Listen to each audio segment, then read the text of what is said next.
Evening, Mr. Killer Squad. Okay, my question would go straight to the biggest question that a lot of managers have always been thinking about, but they never have the balls to do. Captaining Haaland over or Morris over Haaland. For me, Morris has got a double game week. Is it something you're considering? Yes. If no, why not? Look, I don't think it's a good game week to be captaining Morris over Haaland, despite the game week. And it's merely because Haaland has got a favorable fixture. Being at Wolves, I think if it was even Brighton away, they could give him a bit of trouble, or Newcastle away, or another team away. But Wolves away, I feel Haaland can still walk away with even a hat trick. And Morris, on the other hand, as much as he's got 2 games, I don't think even if he had 4 games, he would return more than Haaland, quite honestly, in having a Wolves away fixture. So it really all comes down to that. I just don't think that Morris can deliver better than Haaland, even in 2 games. Thank you, Kat. If you could please tell us what are your transfer plans, and also we see that you've made quite a few substitutions in terms of your lineup. If you can just break that all down for us. Yeah, sure. So I've already made my transfers. Actually, I've had to take a mini wild card. If you guys are watching the content, I mentioned that few days ago, and mini wildcard basically meaning I've taken 2 hits to bring in some players and just change up the structure so that looking forward, it's easy to change up the team and take less hits.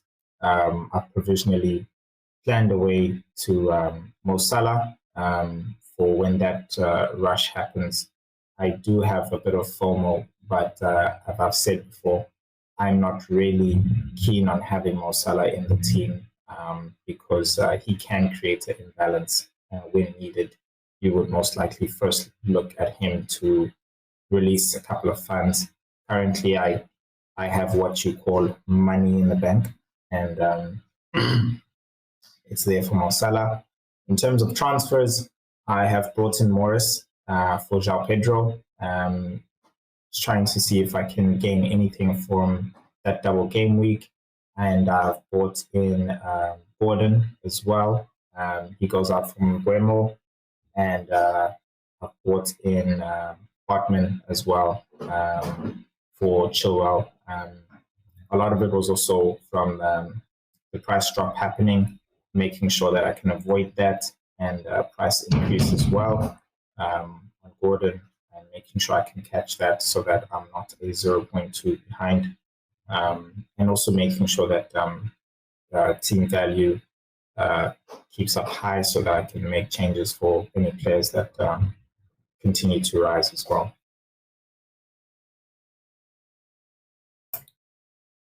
I see you've really freshened up your squad. You know, I'm seeing a lot of new players, the likes of your Newcastle, Botman, Gordon. What I'm really interested in, I see that Madison is not necessarily looking 100% fit, and you decided to bench your Brighton players. Obviously, I see you've got Mitomo as your first sub.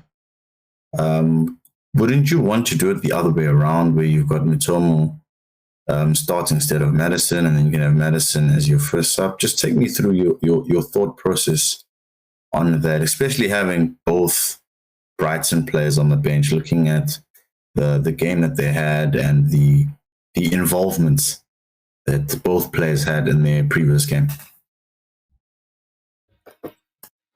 Yeah, well, quite honestly, I've got a benching headache. You know, even having Bayer on the bench in itself, honestly hoping I could capitalize on this double game week, as bad as it looks, having Newcastle and even Luton, and hoping and more scores than he doesn't score. But yeah, Matoma versus Madison. Honestly, it's Madison being at home and Matoma being away. Aston Villa having Martinez in goal. I feel that he'll be some trouble for them. The most I think they can really get through that defense is two. And we both know that they're also vulnerable to goals. So I don't feel like Estupiñán being in the starting 11 is going to be all that beneficial. So I feel Madison honestly being a better pick, considering a lot goes through him and that he's at home.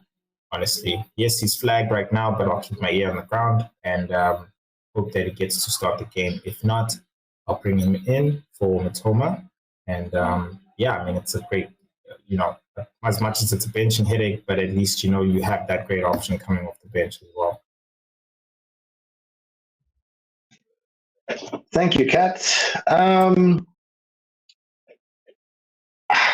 I still don't understand why you're going with two Spurs players against Liverpool when I think maybe one would have been enough. But anyway, going on to Newcastle, because they seem to be the bandwagon at the moment.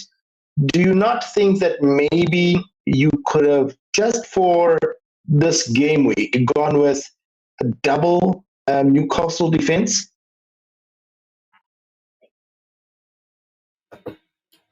Definitely, I could have definitely gone for double Newcastle defense this game week, but currently right now as it is, I didn't want to take too many hits, and at the same time, I kind of just got a favorable fixture against Wolves away.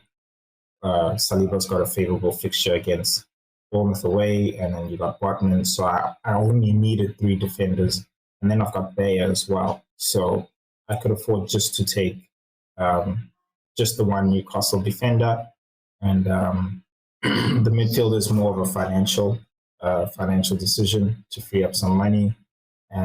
He's 5.5 or 5.6 now. But again, I will most likely bring a Newcastle defender in, if not Tottenham player, considering that Tottenham have good fixtures straight after the Liverpool game.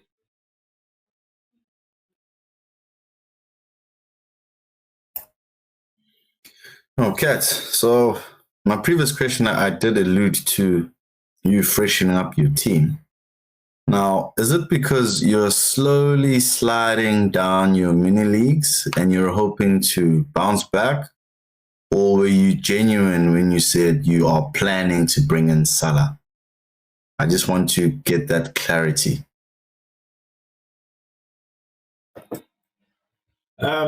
So, freshening up my team, honestly, it was driven by the decision of being able to manage my team a lot better. Honestly, really being honest with myself, doing self-reflection. My positioning in the league is honestly a result of my decision making, not so much of my, not so much of the players. I feel, if I had Son in, that decision making between Son and Pedro, I would have been in a better position. So it's that type of a thing that's led me to be in my position. Really, what this was is that I honestly foresee a huge rush for Salah, and he's been delivering. He is the king of FPL fantasy, and yes, Haaland is rising to try and take that throne, but it's Mo Salah.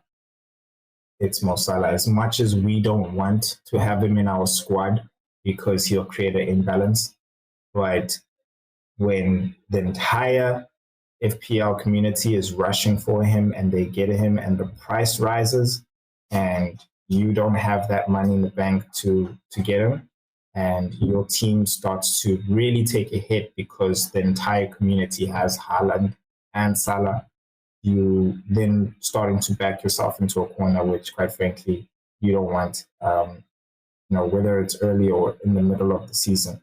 So it was really a decision to have a route to Mo Salah, and not because I'm slipping in the thing, and also knowing that I can manage my squad going on the route to Salah or not even taking the route to Salah.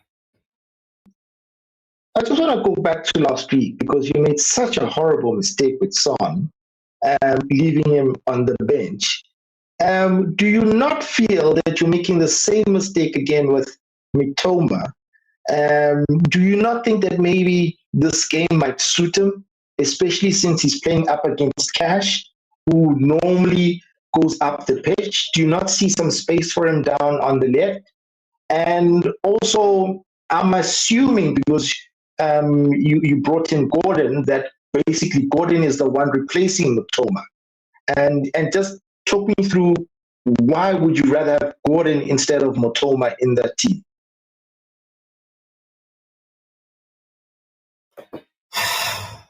Well, sometimes maybe it's a shit, sometimes maybe it's a not, you know. You make a decision and yeah.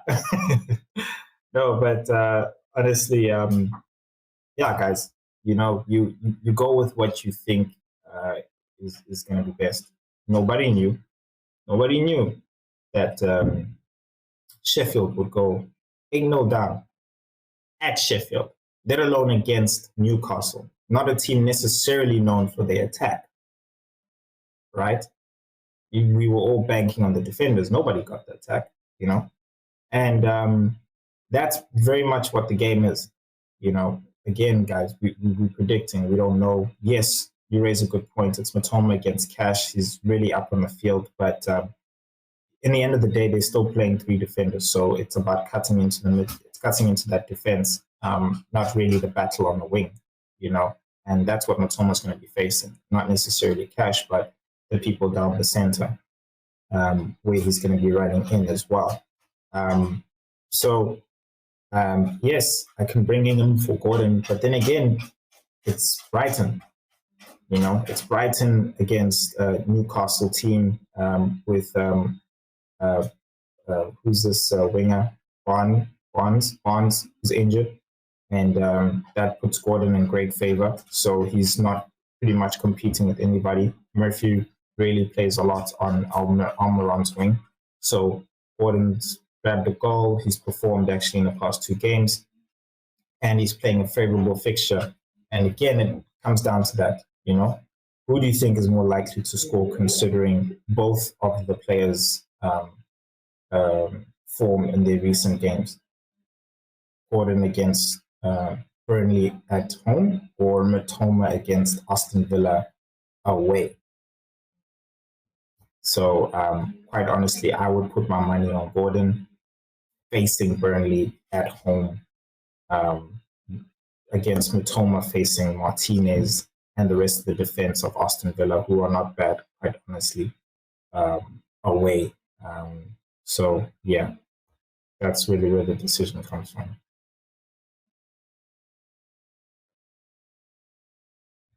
Otherwise, I mean, let's be honest. Where else? I'm not going to take out Alvarez. I'm not going to take out Haaland. You know, maybe if Saka's still injured, I'll put him out. You know, I'm not going to take out Morris. You know, there's another not just a double game week, but a penalty taker. So looking at the guys' fixtures, quite honestly, you know, Mitoma, yeah, he's just first. He has to be first on the bench. You know, there's nothing else to it. That's how I feel when you look at it. You got to look at that.